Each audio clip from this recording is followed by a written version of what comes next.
Canelo Alvarez may not be interested in fighting Gennady Golovkin this year. What up, Fight World? It's your boy Ego, and I'm back with some more boxing. Make sure you smash the like button. Also, subscribe to the channel for the latest and greatest in boxing.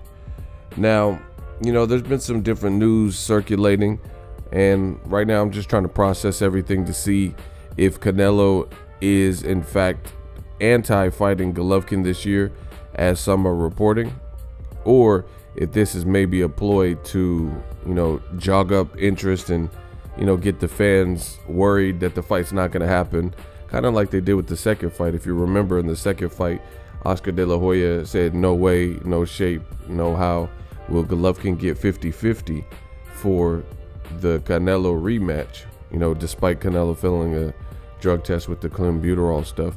And Golovkin was trying to stand his ground and said he wouldn't do it for anything less than 50-50, etc. So it turned into, like, in front of the media negotiations.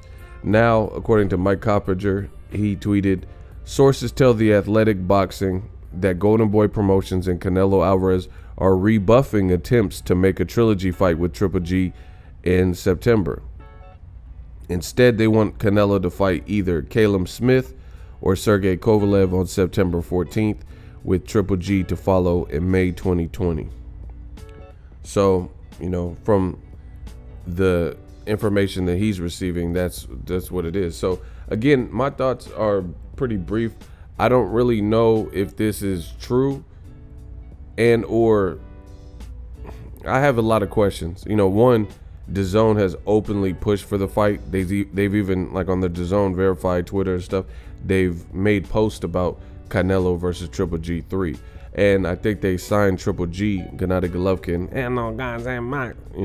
I think they signed him with the purpose and with the intent that they thought they could pick up where HBO left off. As you guys know, HBO Boxing carried the first two fights on HBO pay-per-view, and they both did over 1 million. So I think DAZN, thinking the work's already put in and the ground has already been paved for that particular fight. Plus, on their platform, they have a cheaper price point than pay-per-view. So I think they think that is going to be the jackpot. But in my opinion, I don't know. A lot of people don't. They're kind of over that fight. You know what I'm saying? So I hope these reports are true, and I hope they do look at other options. Now, in other news, to switch gears, the WBC had a weird head-scratching move where they just made Canelo this brand new franchise champion, and then they elevated Jermall Charlo to the full champion. So by default, Canelo's like almost untouchable. I don't think he carries mandatories, and reading through it, it sounds like even if Canelo were to lose, they would be putting the WBC diamond belt, but he wouldn't be fighting for this franchise title.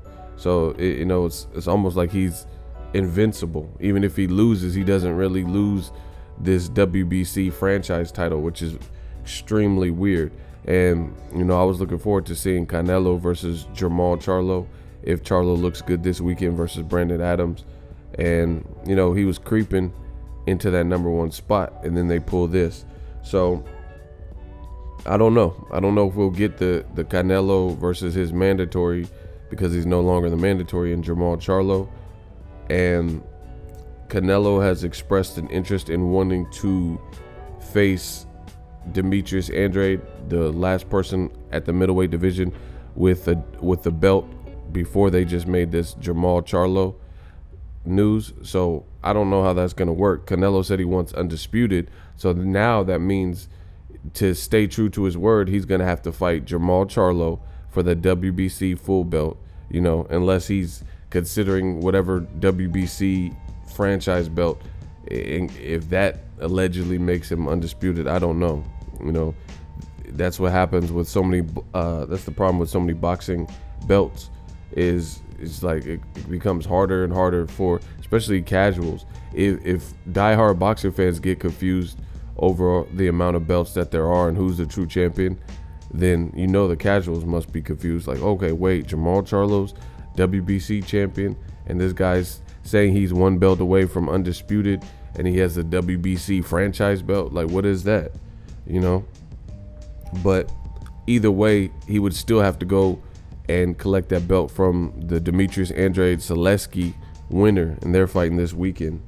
So I don't know. It's weird to see that the tweet says that they're pursuing Callum Smith or Kovalev, because to my knowledge, Kovalev is fighting Anthony Yard, and I guess they have a guarantee in place, you know, and there's been a tumultuous negotiations with him.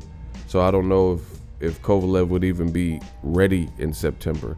So it sounds like Canelo Triple G3 is the main focus for DAZN.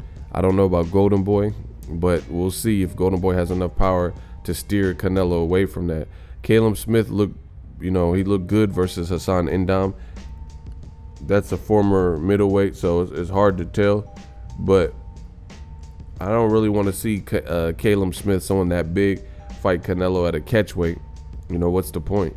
If he has rehydration clauses and catch weights and stuff like that. So Canelo's in a pretty difficult spot because there's dangerous fights all around him. And if he stays at middleweight, he absolutely should be targeting a fight with Jermall Charlo, the WBC full champion now, or primarily the guy who's already on his side, Demetrius Andrade. So a lot remains to be seen. We'll have to see how it plays out. The Kovalev fight, it could be dangerous, but again, what's the point of Canelo moving up to 175 when he still has plenty of business at 160?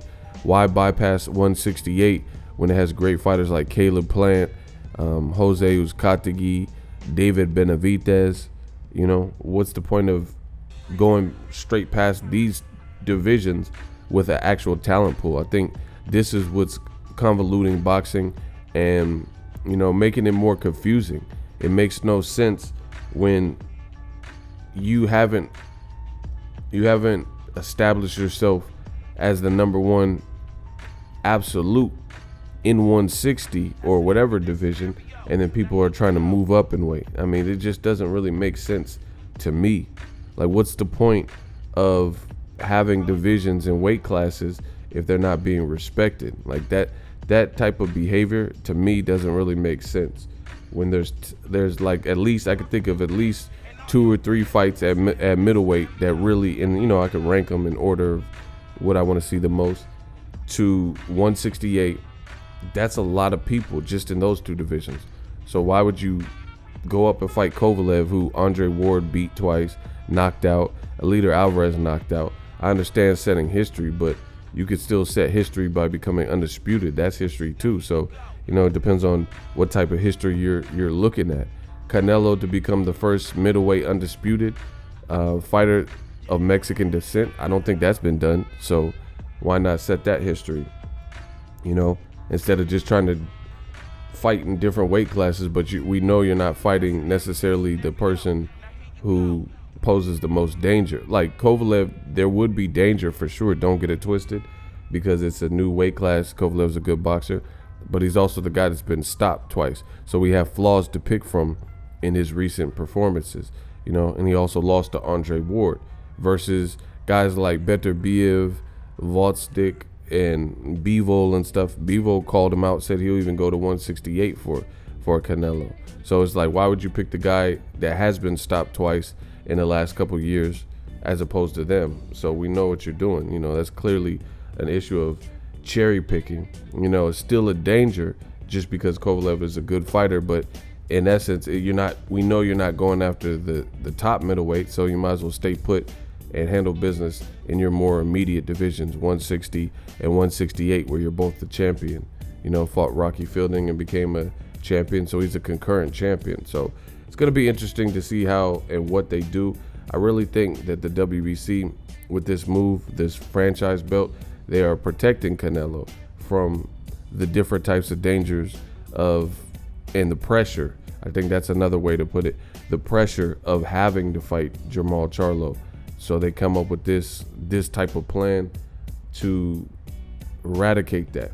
So nobody could say, oh, Charlo's been waiting you know, because people are already starting to do it with like Dillian White and Wilder.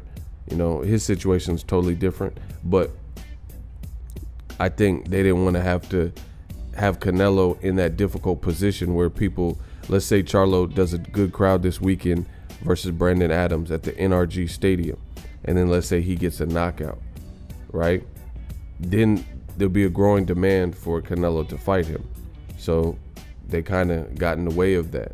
Let me know what you guys think. Kovalev, Callum Smith, Triple G3. What fight do you want to see for Canelo? Drop your thoughts in the comment section. We working. So if you enjoyed this video and want more content like this on the channel, you can show your appreciation by going to the PayPal donate button or the YouTube support button, and you can donate any amount that you feel is equivalent to the value of this video. Much more to come. Thank you guys for your support. Boxing Ego, the future of boxing.